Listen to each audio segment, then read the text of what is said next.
S'y rencontre.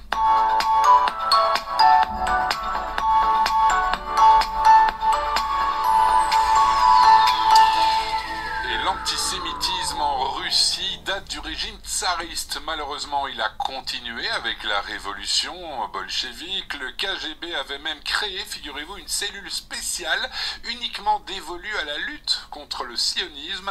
On en parle ce matin avec notre invité, avec Sergueï Girnov, ex-espion du KGB et auteur de nombreux livres, dont le dernier, L'ombre des légendes.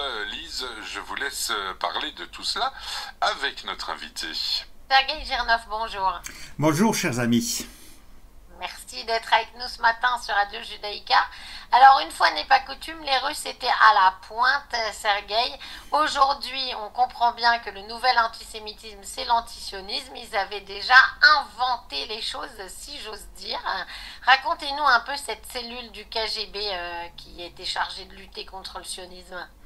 Vous savez, comme l'a annoncé Didier, en fait, c'était la reprise de la pratique tsariste avant la révolution de 1917, parce que Okhrana, donc le service, la police politique russe, déjà surveillait les Juifs, et c'était mélangé parce qu'en fait, le mouvement sioniste déjà à cette époque-là commençait à être assez développé. Et donc c'était mélangé antisionisme et antisémitisme. Et les bolcheviks, contrairement à beaucoup de choses qu'ils ont reniées au régime tsariste, en fait ont repris le flambeau. Et donc en fait l'antisémitisme et l'antisionisme étaient au début d'une manière assez idéologique, parce que vous savez, comme les Juifs étaient persécutés par le régime tsariste, donc tout naturellement, ils se sont retrouvés beaucoup dans les révolutionnaires. Et donc beaucoup des révolutionnaires étaient juifs. Si vous prenez les gens qui ont dirigé la révolution, en fait, ils sont cachés devant les pseudonymes qui étaient russifiés, mais Trotsky, Zinoviev, Kamenev, Sverdlov, ils étaient tous juifs. Et beaucoup de juifs se sont trouvés aussi dans les organes de sécurité, c'est-à-dire la Tchéka, la fameuse Tchéka dirigée par Félix Dzerzhinsky. Et puis après, petit à petit, on a commencé en fait en Russie soviétique à leur reprocher d'avoir fomenté en fait une sorte de complot sioniste et juif. Et donc ils ont parlé, vous savez, de la révolution qui était dirigée par les juifs, par les méchants juifs, et les organes de sécurité bolcheviques qui étaient dirigés par les méchants juifs. Factuellement, c'était vrai. Mais bien évidemment, vous avez compris que c'était juste les prétextes qui étaient utilisés par les antisémites, donc pour éliminer, en fait, et Staline participait à cette élimination. Et donc dans les années 30, pendant les purges, il y a beaucoup de juifs qui ont été éliminés, et parmi les bolcheviks et parmi les gens qui appartenaient au service de sécurité.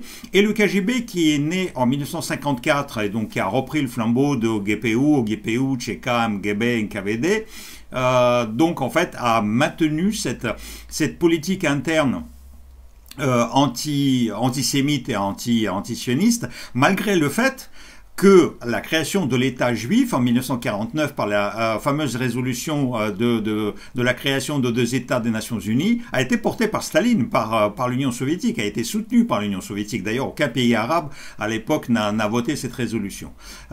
Et donc après, l'Union soviétique a commencé à soutenir les pays arabes. L'Union soviétique n'avait pas de relations diplomatiques avec l'État d'Israël.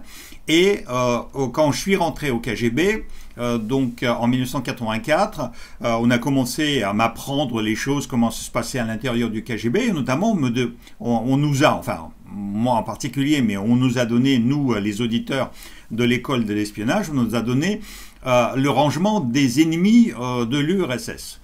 Les États-Unis en premier lieu, ensuite l'OTAN et les pays de l'OTAN, donc l'Europe occidentale. Après, il y avait les Chinois qui à cette époque-là sont devenus des ennemis. Avant, ils étaient des amis. Et en quatrième position, c'était donc l'idéologie sioniste. L'idéologie sioniste qui était considérée par le Parti communiste de l'Union soviétique comme donc un ennemi idéologique. Et donc multiplié par le soutien aux pays arabes, y compris par le soutien au terrorisme, y compris par exemple par les membres de l'ELP qui étaient accueillis sur le sol soviétique et qui étaient entraînés par le KGB et par la GRU, le renseignement militaire, pour les actes terroristes en Israël, mais aussi partout dans le monde.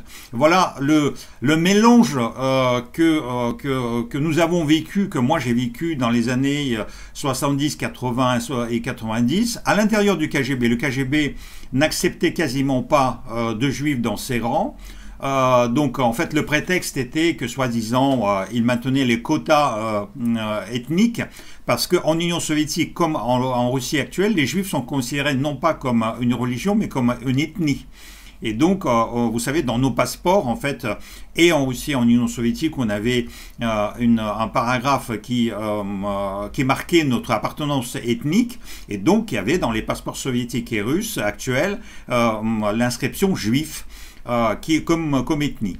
Et tous les juifs étaient considérés comme la cinquième colonne à l'intérieur du pays. Et donc, malgré le fait que Staline et les bolcheviks ont créé cette fameuse région de Birobidjan, vous savez, au fin fond de Sibérie, mais même la région de la création de la région de Birobidjan, c'était aussi une forme de trolling, comme on dirait à notre époque actuelle, parce qu'en fait, on leur a donné un territoire très loin des centres, très loin de Moscou, de Saint-Pétersbourg, et les Juifs déjà étaient éloignés par le régime tsariste des grandes capitales nationales et régionales. Et donc, en fait, ça a été vécu comme une sorte d'injustice par les Juifs soviétiques. Et en réalité, vous savez, il y a la petite anecdote, dans la région juive de Birobidjan, il n'y avait quasiment pas de Juifs.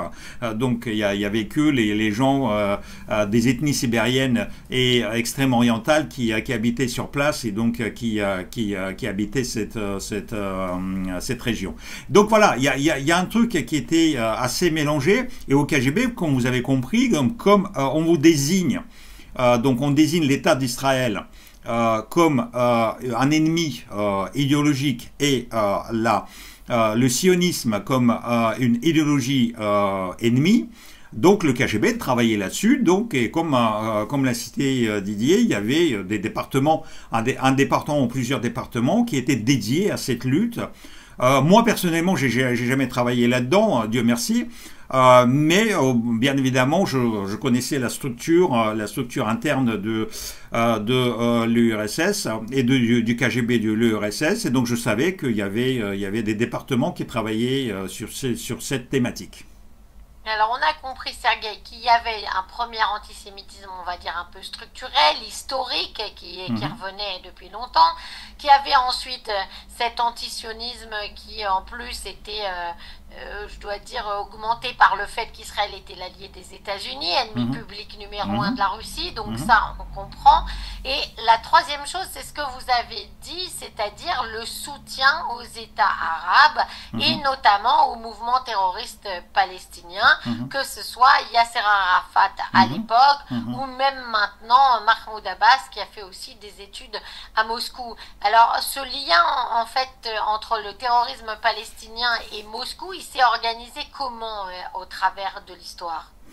Au travers de l'histoire, il s'est organisé avec les échanges secrets par le KGB. C'est le KGB qui était chargé par le Parti communiste d'être l'intermédiaire pour organiser techniquement ces échanges. Bien évidemment, Yasser Arafat, lui, quand il venait en Union soviétique, il a été reçu au niveau gouvernemental et au niveau de parti, mais il y avait toujours des pourparlers au KGB, donc avec les dirigeants de l'époque, à chaque époque, et donc il y avait une coopération secrète, confidentielle, entre le KGB et l'Organisation de libération de Palestine.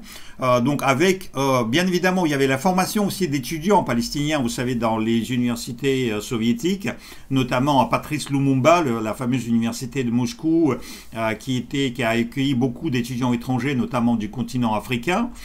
Et donc, il y avait aussi des Palestiniens qui étaient reçus. Je crois qu'il y avait une représentation palestinienne, une sorte de représentation diplomatique qui était à Moscou.